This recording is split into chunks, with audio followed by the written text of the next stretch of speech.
in the verses saying that the double-minded person that's tossed like a wave by the wind, he's really not going to expect anything because he doesn't believe it in the first place. He's just asking.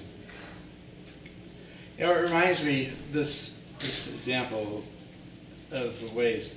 You ever been driving down the highway and somebody let one of those plastic bags out from Walmart and you see it floating and a car goes by and it whips it way over here and another goes by and it whips it back over there. Eventually, the natural wind will move it off the road and it'll fall to rest. That's what he's talking about, a double-minded person. A person that can be easily moved from one place to another. He has no grounding. He has nothing that he can hold on to negotiate through his problems. It reminds me of the old saying, paralysis of analysis.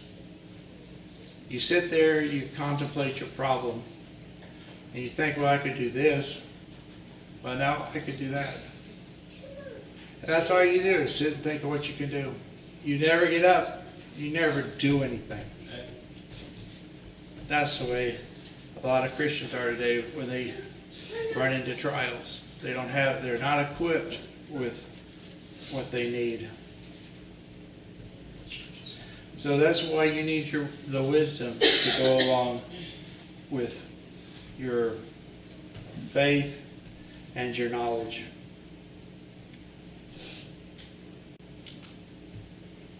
We need to recognize our circumstances. James 1, 9 through 12.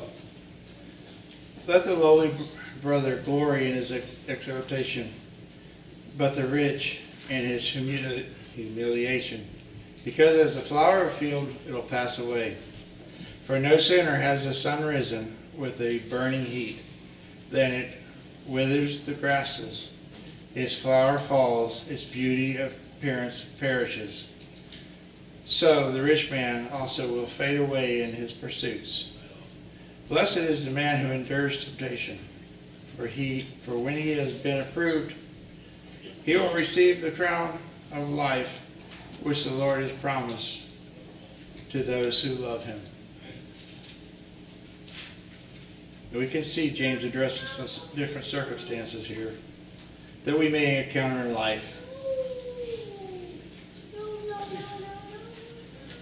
We should also not look at circumstances in the way the world would look at them.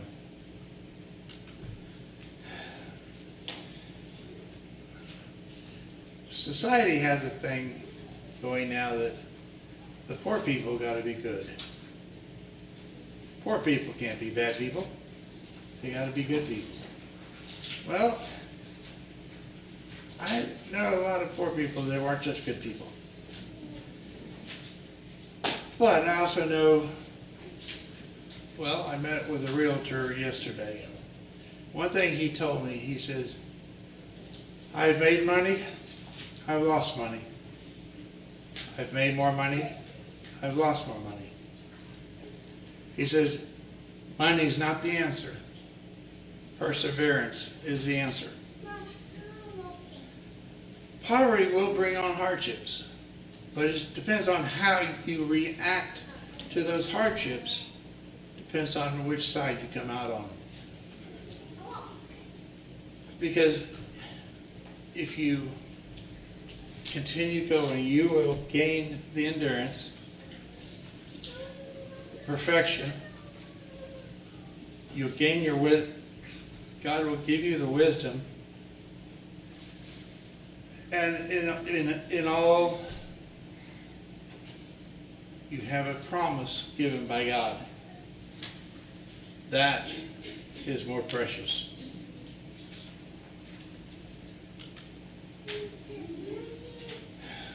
It tells us in verse 10, wealth is temporary. We must not look at it as a source of hope.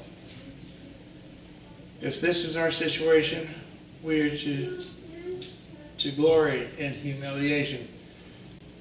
Because you might wake up tomorrow and be broke. So never flaunt your wealth. Always try to be humble. Use your wealth to help people. Because if you were wealthy, you became poor, would you want somebody above you to help you?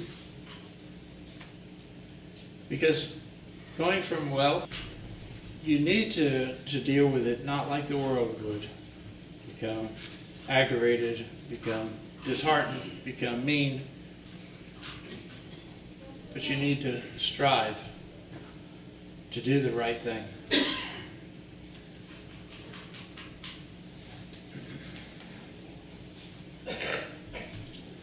However, regardless of our circumstances that we find ourselves in, we hope for a reward that comes from the Lord, as we see in verse 12.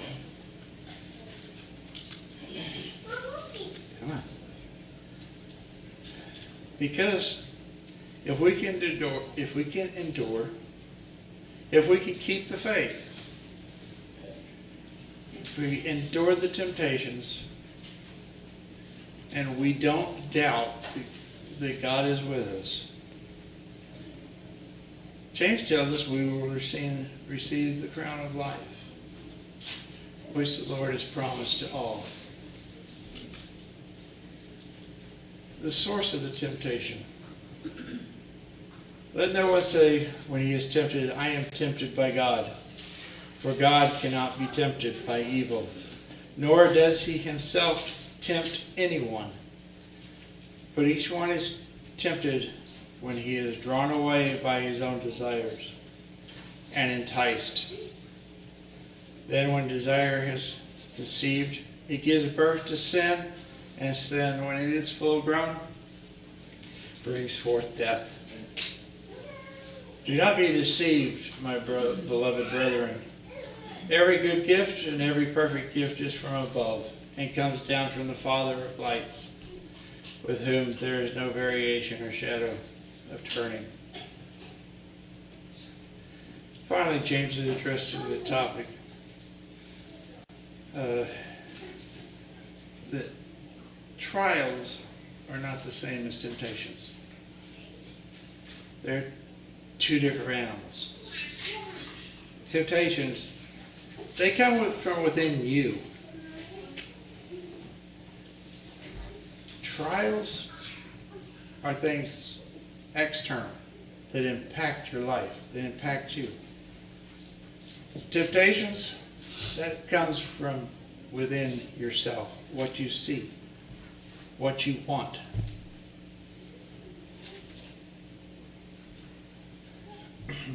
He tells us not to be deceived and to blame God. Because every good thing comes from God. I've heard people in the past say, well, God could have fixed that. Why did he let that happen? I've asked and he didn't do anything. Well, there could be a myriad of reasons why. We don't know. But he is capable of doing what you ask him to do. Sometimes he just says no.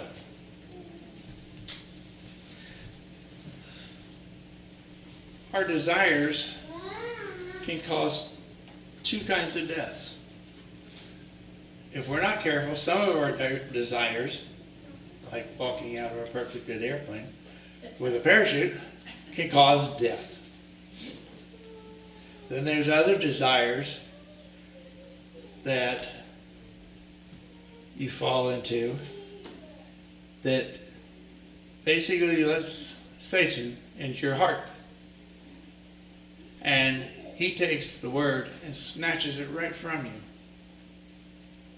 Now you're going to look at spiritual death. So you have to be very careful when you're looking at something desiring, because one desire